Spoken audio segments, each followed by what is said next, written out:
Hey, Phil Gutowski, BoatRx. Here we are in the Saints Islands, just south of Guadeloupe in the Caribbean.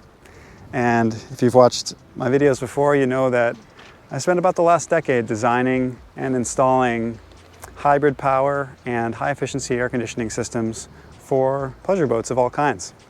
And today I want to show you a boat that's most special to me. It's my most favorite project that I've ever done, and that's because it's my boat.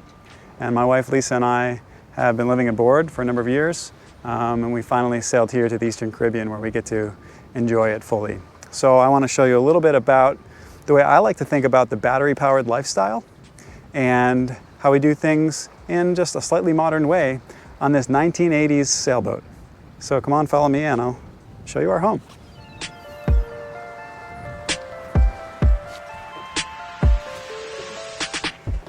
We'll spend most of our time inside, but I want to point out the cockpit and how, of course, we use solar energy.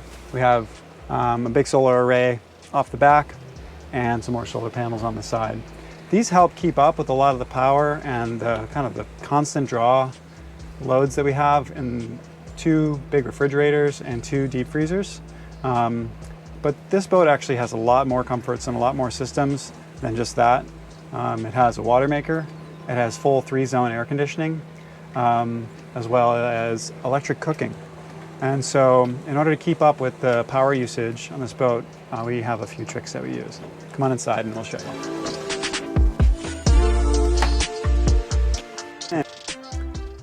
I don't think I mentioned that we named the boat Electric Passage because, well, it shares our values for electric systems, our passion for going offshore and sailing long distances, and my wife and I actually have a passion for electronic music as well. So welcome inside Electric Passage. This is a 1984 Tayana 42.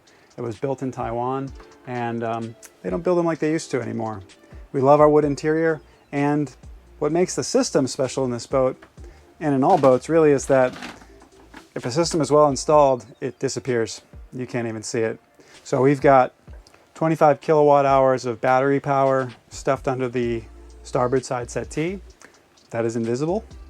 We have the water maker, invisible, up all the way in the forepeak, 40 gallon per hour water maker that runs on 230 volt electricity. And also not, can't be seen but can be felt is our 3-zone VRV air conditioning system made by Termodinamica, which is a super high efficiency way to air condition the boat. One of our favorite things about it is that it allows us to air condition just our sleeping cabin, which is up forward, at night without air conditioning the rest of the boat, and that saves a lot of power. And we do that from battery power. But anytime we take power out of the batteries, we got to put it back in. And so we do that in a couple big ways in addition to the solar power. One is we have a high output alternator on the engine. So I'm going to step around, and Lisa's my camera person today and can show our engine room. This is an old Perkins diesel that's been rebuilt. We didn't actually replace it with a new engine, but we did get a custom alternator bracket and a custom 48 volt alternator. We're using a 48 volt system for our batteries. But now, more important than anything else in this system, for us to have all the power of all of our lifestyle needs, for us to cook with electricity, for us to be air conditioned, and for us to make fresh water every day so we can take hot showers on our outdoor shower out back, we need a lot of electricity. And we do that with our Whisper Power Piccolo generator. And this boat, when we first bought it, didn't have a generator, so we had to make space, and we needed the smallest, most compact unit possible. So we chose the Whisper Power Piccolo 5, and it's way back down there. I'll point to it. Lisa, you can show them in the camera. It's the white box that's back here. They have a beautiful sound enclosure that cuts down on both vibration and noise.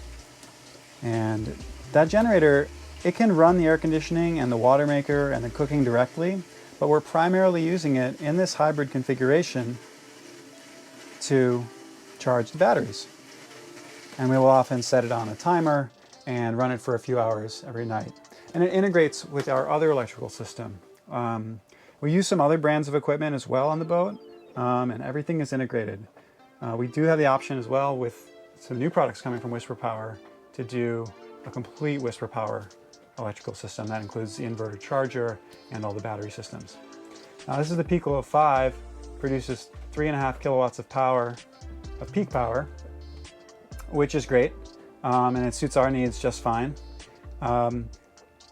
If we had waited a little longer, we might have been able to get the brand new Piccolo 6, which is, I just think, the best product that Whisper Power has come out with in a long time, because it's a generator that's only about 1 inch taller and 1 inch wider than this package, and it produces 2 times the power, which means half the charging time. So that's our engine room. There's a handful of things going on in there. You can see here's our Galley, our GNE Space electric cooker with an induction top and an electric oven, gimbaled of course for offshore use, and then custom built fridge and freezer. Here's our refrigerator on this side, also has a door on the front, and then this is a big deep freezer that we keep a ton of frozen meats in for our long distance travels. And then if that wasn't enough, we also keep a chest freezer in the main salon. So as you can see, a ton of power usage, requires a lot of battery and requires a lot of power generation. So we're super thrilled with this boat. We appreciate the support we've gotten from all the vendors that I've worked with at BoatRx over the years, and special thanks to Whisper Power for the generator that we use every single day. Thanks for watching, everybody.